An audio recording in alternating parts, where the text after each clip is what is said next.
Okay, it's time for our Cassandra build guide for Dragon Age Inquisition. Now, as you can see, we are level 24, we have 26 points to spend. So, follow this guide as best you can. Probably going to be a guide you want to follow once you've got a Tactician's Renewal to respect, take as many points in this order as you can. So this is going to be a late game build, obviously, but some of the abilities you can use will still be early game stuff, so if you want to just switch them around and do it that way, you're more than welcome to. So let us begin with our Cassandra build, and we're going to start in the Sword and Shield. And the first one we're going to take is Shield Wall. So you stand firm and block each incoming attack at the cost of stamina. Each block adds to your guard, you move much more slowly whilst sustaining this ability. A great way of building your guard up and just tanking yourself up. We're also going to take the Bear Mauls the Wolves. Using this technique perfected by your Legion Cavaliers, you can't be flanked by enemies and you're less likely to be staggered when hit from the front. Why this is so important is because Cassandra is going to be your very, very early game tank, someone you can rely on all throughout the game. So taking these two abilities and working your way through really helps with your tanking in the beginning of the game, while you're no doubt stuck in the hinterlands exploring endlessly. We're also going to take Warrior's Resolve. You fight all the harder when you're hurting, gaining stamina when you lose health. Now, the ability itself isn't amazing, but what is good, Constitution Unlock +3. Now from there, we're going to move over to, when I can find it, the Vanguard ability. And to get into this, we want to just work our way through some of these abilities. So the first one we're going to start with is a Warcry. You taunt all enemies nearby with a shortened challenge, gaining extra guard for each enemy affected. Now, this is really good for not only aggroing people, also building your guard up much like Shield Wall. And if you have these work in conjunction, you can have your guard up lasting for so long. You can do entire missions without losing any guard, especially if you have a mage with barrier as well. It's just crazy how good it is. After that, we're going to go Untouchable Defense. They can't kill, they can't hit, gain a bonus to your maximum guard. You're then going to take It'll Cost You. Any foe that attacks you in melee is going to bleed for it, taking a portion of the damage they inflict. And then after that, we go to Livid. The more foes nearby, the harder you fight and the tougher you get. Damage reduction 10% per enemy, damage bonus 10% per enemy. And since Cassandra will be your main tank and will probably be aggroing everyone, this ability is insane. Now, if you are using that Tactician's Renewal and you have the ability to dip over into the Templar subclass, that is what you're going to do. If you don't yet, don't worry, move on from this section because we're going to do all of this in a row and then come back to it when you do. So for your first one, we're going to take Spell Purge. Through Faith and Will, you dispel all hostile magic from the area around you. Really nice way of nullifying mages. You're going to jump over to Blessed Blades. You rally all of your nearby allies to fight with greater strength, especially when facing demons. 15% extra damage for 24 seconds is pretty decent, and more importantly, what is so good about this is it affects everyone, and with the amount of rifts you have to close and demons about, it's perfect. Now after that, you're going to jump back over to this. Your Righteous Fervour inspires the entire party to fight harder against demons. We're then going to jump back over to the Maker's Will. Your party's attacks have a chance to weaken their targets. Then, there is no darkness. Your faith is your protection against the elements, and not only for you alone. The party gains increased resistance to fire, ice, electric, and spirit damage. This is so useful late game.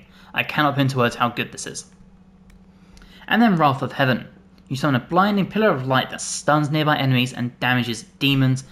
And then couple this with sort of your tanking ability. If you have someone like Blackwall, who is also tanking, or if you have someone like Bull, who can do big crit damage, or Varric, you can just really crowd control and nullify so many enemies. So, make sure you take this, and then you jump over to here. After that, you're going to take Embrace the Light. Breath of Light isn't bad, but we're not really going to worry about it, because ideally, between Barrier and your guard, like I said, you shouldn't be losing too much health. So Breath of the Light can be a little nullified. So we're going to take Embrace the Light. Wrath of Heaven does even more damage to demons and leaves them stunned for longer. Now if you really want to, you could also take the Last Sacrifice. Should you fall, you give your allies the strength to fight on harder in your name, but again, with your tanking abilities, this probably isn't something you're really gonna have issues with. Now after you've done that, we are going to come over here, we're going to take Challenge, because we want Trust the Steel. You now have to make the most of your equipment, gain a bonus to armor when you have active guard. Again, perfect stuff. Once you have all that locked in, we're going with Grappling Chain. Again, we don't really need this. What we really want is Crippling Blows. You now take the fight of your foes, your critical hits leave them weakened. It's not amazing, but if you can land a crit, at least it is extra. Coup de Grace. Now, you deal more damage against enemies that are stunned or knocked down. Better them than you, and again, this is just another amazing ability. But the key one here is Horn of Valor. Your war horns blast ring across the battlefield, giving allies the strength to fight harder. And we're going to pair this very nicely with Fortifying Blast. Horn of Valor now grants guard to your allies each time they deal more damage. Again, great abilities. It's going to take a Hamstring. If you attack and target from behind, you leave them slowed. This works really well with someone like Blackwall. So my usual party would be Varric, Blackwall, Cassandra.